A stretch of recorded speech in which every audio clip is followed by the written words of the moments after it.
Everybody, welcome back to our channel. జనరల్గా మనం మన డైలీ లైఫ్లో చాలా రకాల వర్డ్స్ అండ్ సెంటెన్సెస్ని యూజ్ చేస్తూ ఉంటాం కదా. సో అలాంటి వర్డ్స్ అండ్ సెంటెన్సెస్లో నుంచి నేను కొన్ని వర్డ్స్ తీసుకొని వాటికి సంబంధించిన కొన్ని ఎగ్జాంపుల్ సెంటెన్సెస్ అనేవి ఇంగ్లీష్లో ఎలా చెప్పాలో నేను క్లియర్గా ఎక్స్ప్లెయిన్ చేస్తాను. ఇలాంటి వీడియోస్ నా ఛానల్లో చాలానే ఉన్నాయి, ఒకసారి మీరు ప్లేలిస్ట్లోకి వెళ్ళి చూసేయండి. మీకు ఏమైనా డౌట్స్ ఉంటే ఇన్స్టాగ్రామ్ లింక్స్ అనేవి డిస్క్రిప్షన్లో ఇచ్చున్నాను. మీరు కనుక నా ఛానల్ని ఫస్ట్ టైం విజిట్ చేసినట్లయితే సబ్స్క్రైబ్ చేయడం మాత్రం మర్చిపోవద్దు. వీడియో కనుక నచ్చినట్లయితే లైక్ చేయండి, అలాగే మీ ఫ్రెండ్స్ అండ్ ఫ్యామిలీ మెంబర్స్కి షేర్ చేయండి.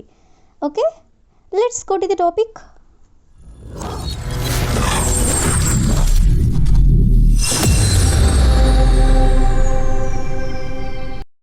ఫస్ట్ సెంటెన్స్ ఒకసారి చూడండి. ఆమె ఈ సంవత్సరం జాబ్ తెచ్చుకోవాలని తీర్మానించుకుంది. అదేవిధంగా నెక్స్ట్ వన్, నేను ఈ సంవత్సరం కార్ కొనాలని తీర్మానించుకున్నాను. ఈ రెండు సెంటెన్సెస్ కూడా ఒకసారి చూడండి.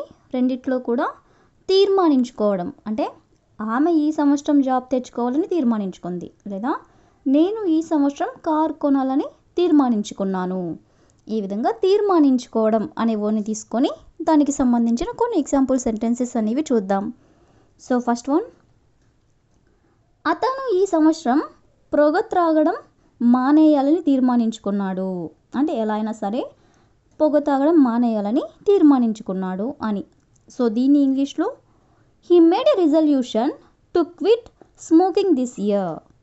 హీ మేడ్ ఎ రిజల్యూషన్ అంటే అతను తీర్మానించుకున్నాడు. To quit smoking this year అంటే ఈ సంవత్సరం పొగ తాగడం మానేయాలని అని. అదేవిధంగా నెక్స్ట్ వన్, ఆమె ఈ సంవత్సరం ఇల్లు కొనాలని తీర్మానించుకుంది. అంటే ఈ సంవత్సరంలో ఆమె ఇల్లు కొనుక్కోవాలని అనుకుంది అని.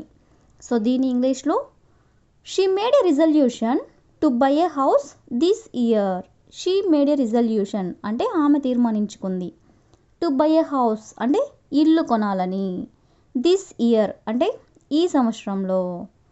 అదేవిధంగా నెక్స్ట్ వన్, నేను ఈ సంవత్సరం హిందీ నేర్చుకోవాలని తీర్మానించుకున్నాను. అంటే ఈ సంవత్సరంలో ఎలాగైనా సరే హిందీ నేర్చుకోవాలని తీర్మానించుకున్నాను అని. సో దీని ఇంగ్లీష్లో I made a resolution to learn Hindi this year. I made a resolution అంటే నేను తీర్మానించుకున్నాను. టు లెర్న్ హిందీ అంటే హిందీ నేర్చుకోవాలని. దిస్ ఇయర్ అంటే ఈ సంవత్సరంలో. అదేవిధంగా నెక్స్ట్ వన్, మేము ఈ సంవత్సరం రోజు వ్యాయామం చేయాలని తీర్మానించుకున్నాము. అంటే మేము ఎలా అయినా సరే ఈ సంవత్సరంలో రోజు వ్యాయామం చేయాలని తీర్మానించుకున్నాము అని చెప్పాలనుకున్నప్పుడు we made a resolution to do exercise daily this year. We made a resolution అంటే మేము తీర్మానించుకున్నాము. టు డూ ఎక్సర్సైజ్ అంటే వ్యాయామం చేయాలని.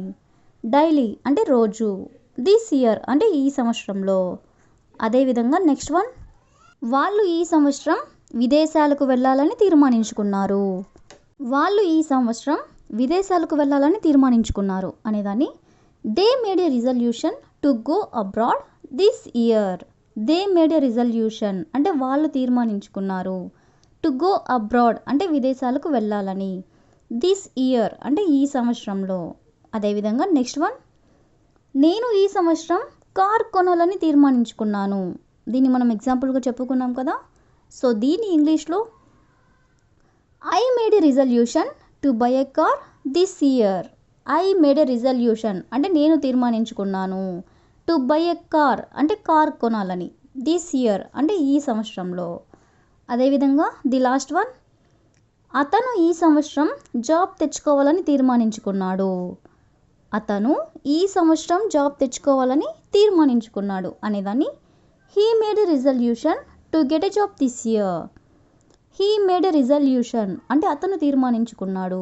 టు గెట్ ఎ జాబ్ అంటే జాబ్ తెచ్చుకోవాలని. దిస్ ఇయర్ అంటే ఈ సంవత్సరంలో. సో ఈ విధంగా మనం తీర్మానించుకోవడం అనే వర్డ్ని తీసుకొని దానికి సంబంధించిన కొన్ని ఎగ్జాంపుల్స్ అనేవి చూసాం కదా. నెక్స్ట్ సెంటెన్స్ ఒకసారి చూడండి. వాళ్ళని ఆ ఇల్లు కొనడానికి ఒప్పించాను. అదేవిధంగా వాళ్ళని నీ పని చేయడానికి ఒప్పించాను. ఈ టూ సెంటెన్సెస్ కూడా ఒకసారి చూడండి. రెండింటిలో కూడా ఒప్పించాను అంటే ఏదైనా ఒక పనిని చేయమని ఒప్పించడం అనమాట. అంటే వాళ్ళని ఆ ఇల్లు కొనడానికి ఒప్పించాను, లేదా వాళ్ళని నీ పని చేయడానికి ఒప్పించాను. ఈ విధంగా అనమాట. సో ఒప్పించాను అనే వర్డ్ని తీసుకొని దానికి సంబంధించిన కొన్ని ఎగ్జాంపుల్ సెంటెన్సెస్ అనేవి చూద్దాం. సో ఫస్ట్ వన్, వాళ్ళని మనకి హెల్ప్ చేయడానికి ఒప్పించాను. వాళ్ళని మనకి హెల్ప్ చేయడానికి ఒప్పించాను అని చెప్పాలనుకున్నప్పుడు I convinced them to help us. I convinced them అంటే నేను వాళ్ళని ఒప్పించాను. టు హెల్ప్ అస్ అంటే మనకి హెల్ప్ చేయమని. అదేవిధంగా నెక్స్ట్ వన్, వాళ్ళని తీసుకోవడానికి ఒప్పించాను. వాళ్ళని తీసుకోవడానికి ఒప్పించాను అని చెప్పాలనుకున్నప్పుడు I convinced them to take it. I convinced them అంటే నేను వాళ్ళని ఒప్పించాను. టు టేక్ ఇట్ అంటే తీసుకోవడానికి. అదేవిధంగా నెక్స్ట్ వన్, వాళ్ళని నిన్ను కలవడానికి ఒప్పించాను. వాళ్ళని నిన్ను కలవడానికి ఒప్పించాను అని చెప్పాలనుకున్నప్పుడు I convinced them to meet you. I convinced them అంటే నేను వాళ్ళని ఒప్పించాను. టు మీట్ యూ అంటే నిన్ను కలవడానికి. అదేవిధంగా నెక్స్ట్ వన్, వాళ్ళని అతనితో మాట్లాడడానికి ఒప్పించాను. వాళ్ళని అతనితో మాట్లాడడానికి ఒప్పించాను అని చెప్పాలనుకున్నప్పుడు I convinced them to talk to him అంటే నేను అతనితో మాట్లాడడానికి వాళ్ళని ఒప్పించాను అని. అదేవిధంగా నెక్స్ట్ వన్, వాళ్ళని నిజం చెప్పడానికి ఒప్పించాను. వాళ్ళని నిజం చెప్పడానికి ఒప్పించాను అని చెప్పాలనుకున్నప్పుడు I convinced them to tell the truth. Truth అంటే నిజం. నేను వాళ్ళని ఒప్పించాను అంటే ఐ కన్విన్స్డ్ దెమ్. అదేవిధంగా నెక్స్ట్ వన్, వాళ్ళని నీ పని చేయడానికి ఒప్పించాను. దీన్ని మనం ఎగ్జాంపుల్గా చెప్పుకున్నాం కదా. సో దీన్ని ఇంగ్లీష్లో I convinced them to do your work అంటే వాళ్ళని నీ పని చేయడానికి ఒప్పించాను అని. అదేవిధంగా నెక్స్ట్ వన్, వాళ్ళని మీకు హిందీ నేర్పించడానికి ఒప్పించాను. వాళ్ళని మీకు హిందీ నేర్పించడానికి ఒప్పించాను అని చెప్పాలనుకున్నప్పుడు I convinced them to teach you Hindi. I convinced them అంటే నేను వాళ్ళని ఒప్పించాను. టు టీచ్ యూ హిందీ అంటే నీకు హిందీ నేర్పించడానికి.